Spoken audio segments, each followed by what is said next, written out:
कभी कभी किसी व्यक्ति का ज्ञान उसके विरुद्ध ही खड़ा हो जाता है। कुछ इसी तरह का उदाहरण हमको मोहम्मद बिन तुगलक के समय भी दिखता है। मोहम्मद बिन तुगलक एक पढ़ा लिखा व्यक्ति था, वह सुधार करना चाह रहा था, लेकिन उसका ज्ञान ही उसके विरुद्ध खड़ा हो गया। आज की इस वीडियो में हम समझेंगे कैसे मोहम्मद बिन तुगलक बहुत सारे सुधार करने का प्रयास कर रहा था, उन्हीं सुधारों के कारण जो धार्मिक नेता हैं वह उसके विरुद्ध हो जाते हैं। इसमें हम बात करेंगे खलीफा की, इसमें हम बात करेंगे उलेमा की, इसमें हम बात करेंगे जैन धर्म के कुछ प्रमुख गुरुओं की और बहुत सारे सूफी संतों की भी, जो उसके दरबार में थे, उसके सलाहकार थे और धीरे धीरे सब उसके विद्रोही हो जाते हैं। मैं अनुपम तिवारी स्वागत करता हूं आपका अपने इस YouTube चैनल पर। ये देखते हैं कि मोहम्मद बिन तुगलक का धार्मिक नेताओं से किस प्रकार से विवाद प्रारंभ हुआ था। सबसे पहले हम देखें जो अब्बासी के खलीफा हैं और जो मोहम्मद बिन तुगलक हैं, इनके बीच किस तरह का संबंध हमको दिखता है। जब मोहम्मद बिन तुगलक सुल्तान बनता है, अपने सुल्तान के पद को या धार्मिक रूप से मान्यता दिलवाने के लिए, यानी कि जो इस्लाम जगत है उसमें यदि किसी व्यक्ति को सुल्तान के रूप में मान्यता खलीफा द्वारा दी जाती थी तो वह ज्यादा वैलिड पद बन जाता था। तब खलीफा ने, जो कि मुस्लिम जगत का नेता होता है या मुस्लिम समुदाय का रिप्रेजेंटेटिव होता है, जब वह किसी व्यक्ति को सुल्तान के रूप में स्वीकार कर लेता है तो एक ऑथेंटिकेशन मिल जाता है उस व्यक्ति को। मोहम्मद बिन तुगलक ने भी सुल्तान बनने के बाद जो अब्बासी के खलीफा है उनसे समर्थन मांगा, उनसे यह बात कहलवाई वह उसे सुल्तान के रूप में स्वीकार करें। मोहम्मद बिन तुगलक खुद को खलीफा का प्रतिनिधि मानता था, लेकिन इसके साथ एक चीज आप ध्यान रखिएगा, खलीफा के रूप में उन्होंने कभी भी कोई पहल नहीं की थी। मतलब खुद को खलीफा नहीं माना था, हमेशा से खुद को खलीफा का रिप्रेजेंटेटिव माना था और खलीफा से अपने पद की वैधता करवाना चाहता था। खलीफा, जैसा आप जानते हैं, जो मुस्लिम जगत है वहां पर प्रमुख पद है, एक सर्वोच्च अधिकारी है। तो इनसे जो संबंध है वह कैसे है? जो अब्बासी के खलीफा है, बगदाद में यह स्थित थे, लेकिन इनके साथ भी समस्या चल रही थी। जो राजनीतिक और धार्मिक प्रभाव है इनका, वह बहुत ज्यादा नहीं था। हालांकि फिर भी यह मुस्लिम जगत में धार्मिक वैधता का स्रोत बने हुए थे। मतलब भले ही इनका प्रभाव कम था, लेकिन फिर भी मुस्लिम जगत में इनकी वैलिडिटी थी, लोग इनको मानते थे। तो अगर खलीफा से स्वीकृति मिल जाती मोहम्मद बिन तुगलक के पद को, वह एक तरह से ऑथेंटिकेशन होता कि मुस्लिम जगत के धर्मगुरु ने या मुस्लिम जगत के जो अगुआ हैं उन्होंने इस व्यक्ति को स्वीकार कर लिया है सुल्तान के रूप में। इसीलिए मोहम्मद बिन तुगलक कोशिश करता है कि अब्बासी के खलीफा से इसको समर्थन मिल जाए। इसने दक्षिण भारत पर आक्रमण किया और उसके साथ ही इसे खलीफा का समर्थन भी प्राप्त हुआ। दक्षिण भारत में जब यह आक्रमण करता है और उसके साथ साथ जब यह राजधानी ट्रांसफर करता है, तो यह एक मैसेज देता है जो मुस्लिम क्षेत्र है, सारे मुस्लिम क्षेत्र भारत के, उन पर यह अपना प्रभुत्व स्थापित करेगा। यानी कि जो पूरा भारतीय क्षेत्र है वहां पर यह मुस्लिम समुदाय की जो पकड़ है उसको मजबूत करेगा और मुस्लिम साम्राज्य के रूप में शासन करेगा। इसी उम्मीद से यह समर्थन की मांग करता है और उसको समर्थन मिलता है। लेकिन अंततः यह जो समर्थन है यह बहुत लंबे समय तक नहीं चल पाता है। क्यों? इसका कारण यह है जो अब्बासी के खलीफा है, जैसा अभी हमने पीछे चर्चा की कि इनका जो बगदाद में शासन है वह खुद से कमजोर था और इन्हें अपने साम्राज्य के भीतर ही, मतलब बगदाद में ही, खलीफा को संघर्ष झेलने पड़ रहे थे। भले ही खलीफा ने समर्थन दिया था, लेकिन जब मोहम्मद बिन तुगलक की नीतियां ऐसी बनती है तो आम जनता को पसंद नहीं आती है, वह उसके विद्रोही हो जाते हैं। भले ही खलीफा ने इसको समर्थन दिया था, मतलब मुस्लिम जगत में भी लोग इसके विद्रोही हो जाते हैं। खलीफा से यह संबंध स्थापित करना चाहता है, लेकिन अंततः वह संबंध असफल हो जाता है, उसका कोई खास प्रभाव नहीं पड़ता है। दूसरा पद हम देखें उलेमा का। दो पद है, आप ध्यान रखिए, एक हो गया आपका खलीफा, दूसरा हो गया उलेमा। उलेमा क्या है? धर्म गुरु है। और खलीफा कौन है? मुखिया। तो खलीफा से विवाद हो गया, खलीफा से इसको समर्थन उस स्तर तक नहीं मिला जिसकी इसे चाह थी। दूसरा है उलेमा। उलेमा और मोहम्मद बिन तुगलक के जब हम संबंध देखते हैं तो जो उलेमा के धार्मिक दृष्टिकोण है और जो सामाजिक मान्यताएं हैं, मतलब उलेमा जिस तरह से धार्मिक व्यवस्था को चलाना चाहते थे, जिस तरह से वह सामाजिक व्यवस्था को चलाना चाहते थे, और मोहम्मद बिन तुगलक जिस तरह से नियम बना रहा था, दोनों में सिंक्रोनाइजेशन नहीं हो रहा था, दोनों में मेल नहीं हो रहा था, दोनों अलग अलग रास्ते पे चल रहे थे। जो उलेमा का धार्मिक दृष्टिकोण था वह अलग था और जो मोहम्मद बिन तुगलक नियम बना रहा था वह नियम अलग थे। इसी तरह की व्यवस्था जो सामाजिक मान्यता है उसमें भी हमको दिखती है, परंपराओं में भी इसी तरह का अंतर हमको दिखता है। हम समझते हैं कि किस तरह के यह अंतर है। सबसे पहले जो उलेमा का दृष्टिकोण है वह यह है कि शरिया कानून लागू हो और शरिया कानून के हिसाब से पूरी सामाजिक व्यवस्था को चलाया जाए। लेकिन मोहम्मद बिन तुगलक क्या करता है, सांकेतिक मुद्रा जारी कर देता है। तो इससे क्या समस्या है? इस्लाम जगत में यह मान्यता है जो मूल्य है मुद्रा का और जो उसका वास्तविक मूल्य है, यानी कि मुद्रा का जो अंकित मूल्य है, उस पर लिखा गया मूल्य है, और जो मुद्रा का वास्तविक मूल्य है, उनके बीच अंतर नहीं होना चाहिए।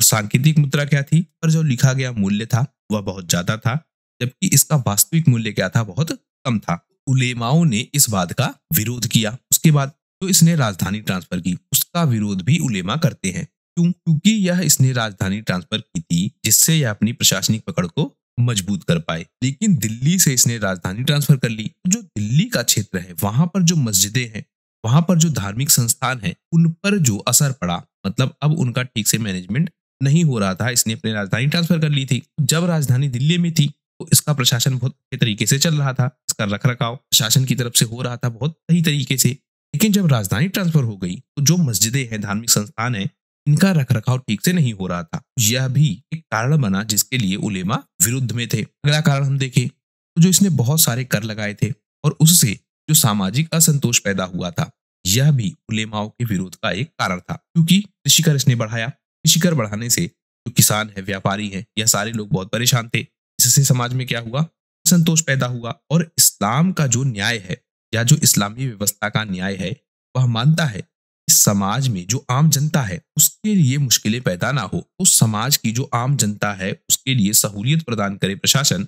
इस तरह की विचारधारा के साथ शरिया कानून चल रहे थे। लेकिन जो इसकी नीति है कृषि करों को बढ़ाने की, उस नीति से जो किसान है, आम जनता है, वह सब परेशान होते हैं। इसलिए जो उलेमा है वह इस नीति के खिलाफ भी खड़े हो जाते हैं। इसके अलावा जो इसका ज्ञान है उसका भी इसने इस्तेमाल किया धार्मिक सुधारों में। और उलेमा ने यह माना कि जो यह धार्मिक परिवर्तन करना चाह रहा है, जो धार्मिक क्षेत्र में हस्तक्षेप कर रहा है, वह उलेमा के अधिकार क्षेत्र में होना चाहिए था।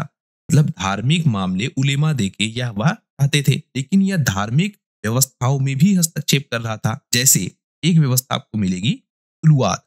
तुलुआत क्या है? धार्मिक आदेश।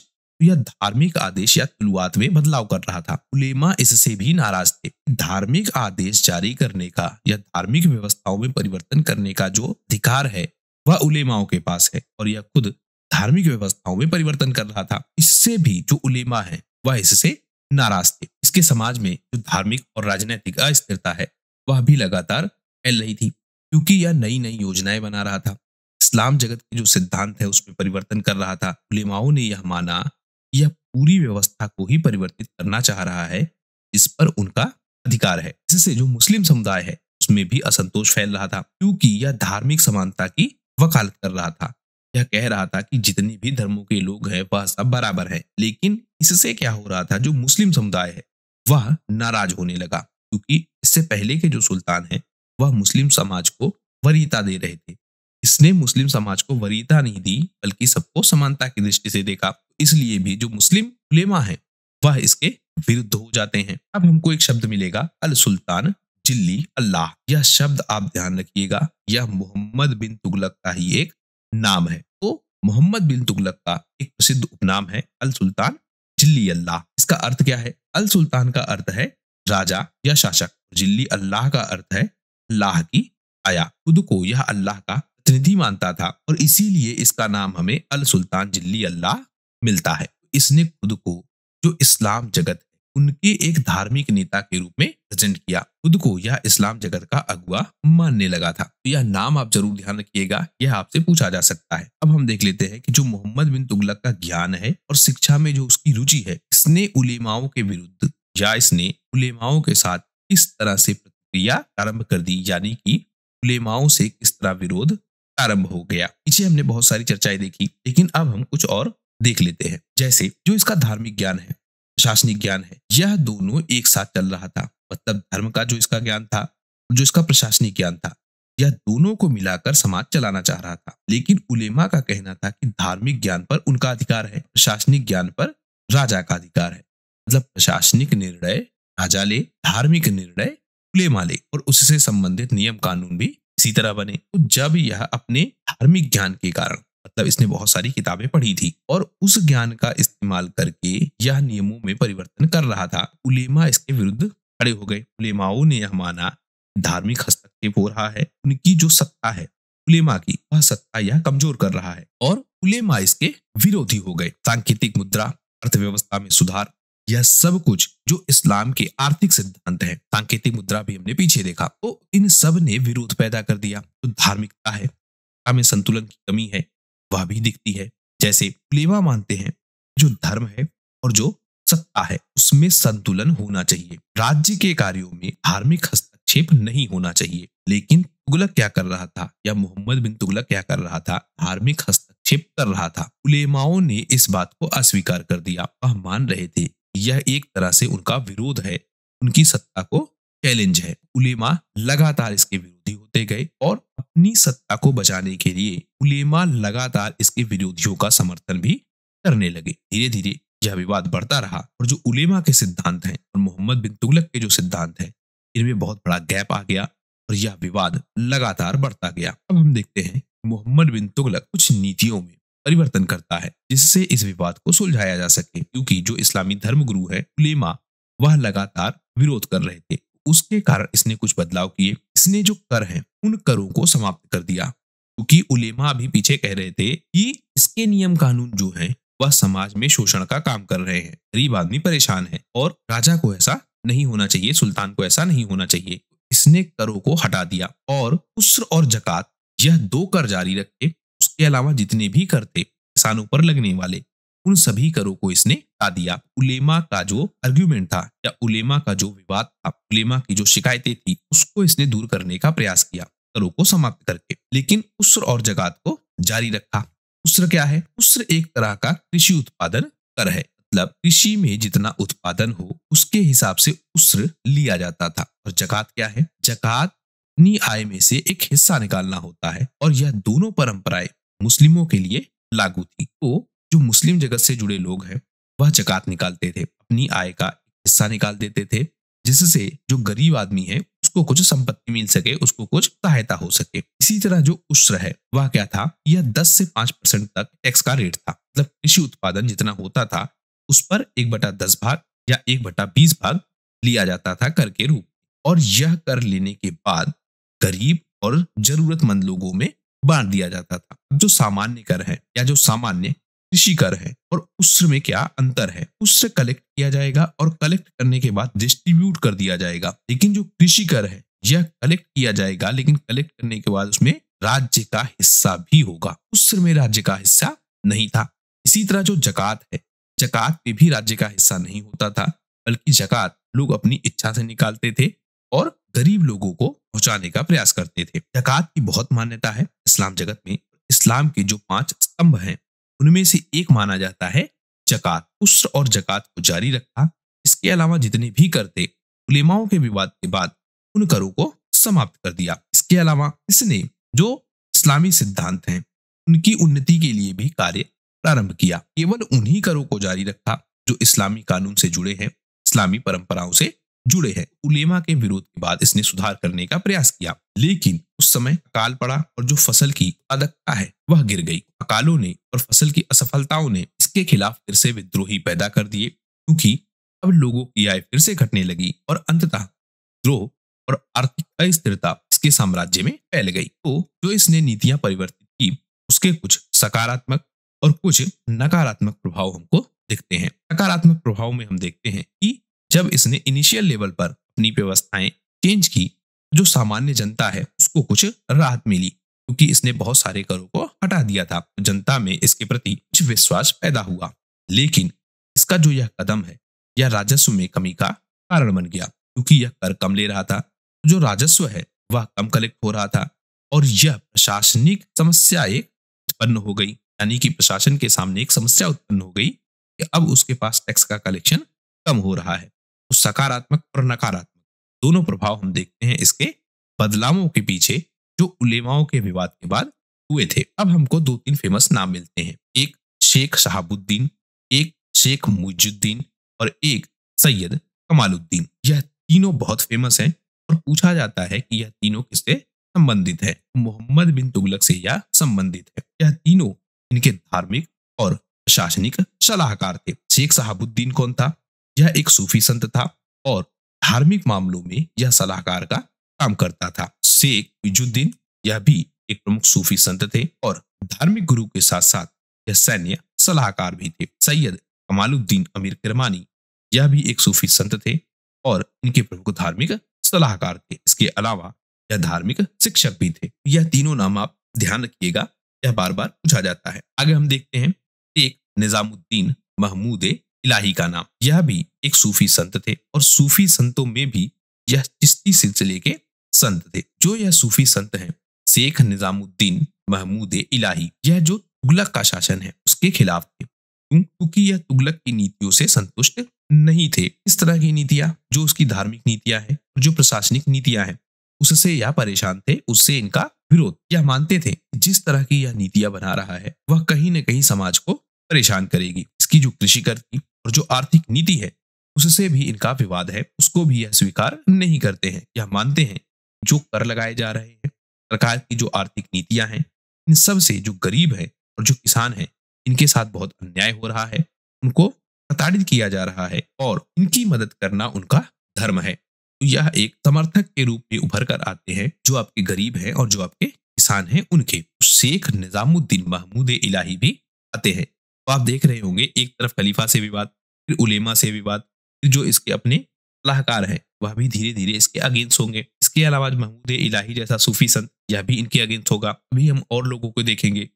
बहुत सारे जो धार्मिक नेता है वह धीरे धीरे इसकी नीतियों के कारण इसके विरुद्ध हो जाते हैं। जब इसने राजधानी का ट्रांसफर किया, यह भी महमूद इलाही के लिए विरोध का कारण था। उन्होंने इस बात का भी विरोध किया। जब इसने सांकेतिक मुद्रा जारी की उसका भी विरोध किया और यह माना जितनी भी इसकी नीतियां बन रही हैं वह धार्मिक स्वतंत्रता और धार्मिक संतुलन के खिलाफ है। शेख निजामुद्दीन महमूद इलाही यह भी मानते हैं इसने धार्मिक मार्गों में हस्तक्षेप किया, धार्मिक नीतियों में हस्तक्षेप किया और जो सूफी संतों की स्वतंत्रता है उसको भी प्रभावित करने का प्रयास किया। तो हम कुल मिलाकर देख पाते हैं कि जो महमूद इलाही है यह इसके शासन के खिलाफ है। वह मानते हैं कि इसका शासन बहुत सख्त है और बहुत अस्थिर है और जनता और धार्मिक नेता दोनों इससे असंतुष्ट है। विनाशकारी यह फैसले लेता है और उससे समाज का नुकसान होता है। अब हम देख लेते हैं जैन धर्म के लोगों को, जिनमें जिन प्रभु, पुरी और राजशेखर यह भी हमको मिलेंगे जो मोहम्मद बिन तुगलक से संबंधित है। तो सबसे पहले जैन धर्म और मोहम्मद बिन तुगलक के मध्य जो संबंध है उसको हम समझते हैं। जो मोहम्मद बिन तुगलक है यह सभी धर्मों को समान भाव से देखना चाह रहा था और उसी क्रम में यह जैन धर्म के प्रति भी सहिष्णु था, उसको भी समानता देना चाह रहा था। इसने जैन धर्म को एक प्रमुख धार्मिक समुदाय के रूप में मान्यता दी। इसके साथ जो मंदिर है, धार्मिक संस्थान है, उनको संरक्षण दिया और धीरे धीरे जो जैन धर्म है उसका विकास भी हमें दिखता है इसके शासन काल में। जैन धर्म को यह संरक्षण दे रहा था। इनमें हमको नाम मिलेगा जिन प्रभु का। जिन प्रभु क्या है? यह जैन धर्म के एक प्रमुख धार्मिक गुरु है और यह मोहम्मद बिन तुगलक के दरबार में धार्मिक सलाहकार के रूप में कार्य कर रहे थे। वहीं सूरी और मोहम्मद बिन तुगलक का संबंध अगर हम देखें, जो सूरी है यह भी एक जैन संत है और धार्मिक नेता है और इन्होंने भी जो जैन धर्म है उसको काफी बढ़ावा दिया, उसकी शिक्षाओं का प्रचार प्रसार किया। इसके अलावा जो राजशेखर है यह एक संस्कृत के विद्वान है और एक कवि है। यह भी तुगलक के समय सक्रिय थे। इन्होंने संस्कृत साहित्य का, जैन धर्म के सिद्धांतों का, इन सब का प्रचार प्रसार किया, इनको समाज में आगे बढ़ाया। मोहम्मद बिन तुगलक के दरबार में इनको अपनी विद्वता के लिए और अपने साहित्यिक कार्यों के लिए कई बार सम्मान भी प्राप्त हुआ। जैन धर्म के लोगों से भी मोहम्मद बिन तुगलक जुड़ा हुआ था। उस धर्म से जुड़े हुए लोग इसके दरबार में थे, उससे सम्मान पाते थे। यह भी कहीं ना कहीं जो उलेमा है उनके लिए एक कष्टकारी चीज थी जिससे वह विरोध कर रहे थे, क्योंकि यह जैन धर्म को भी समर्थन दे रहा था। इस तरह हम देखते हैं मोहम्मद बिन तुगलक का ज्ञान, जिसके तहत वह धार्मिक सहिष्णुता की नीति चलाना चाहता था, वह ज्ञान उसके विरुद्ध हो जाता है। वह जो कुछ अच्छा करना चाह रहा था वह सब कुछ उसके विपरीत हो जाता है। शायद इन्हीं कारणों से इसे अभागा सुल्तान कहा जाता है। इस तरह हमने समझा कैसे धार्मिक गुरुओं से मोहम्मद बिन तुगलक का विवाद था और कैसे यह लोग इसके खिलाफ खड़े हो गए थे। आशा करता हूँ यह वीडियो आपकी परीक्षा के लिए उपयोगी होगा। वीडियो यदि पसंद आया हो प्लीज शेयर कीजिए अपने दोस्तों के साथ, सब्सक्राइब कीजिए इस चैनल को। आपका हमसे जुड़ने के लिए बहुत बहुत धन्यवाद। का दिन शुभ हो।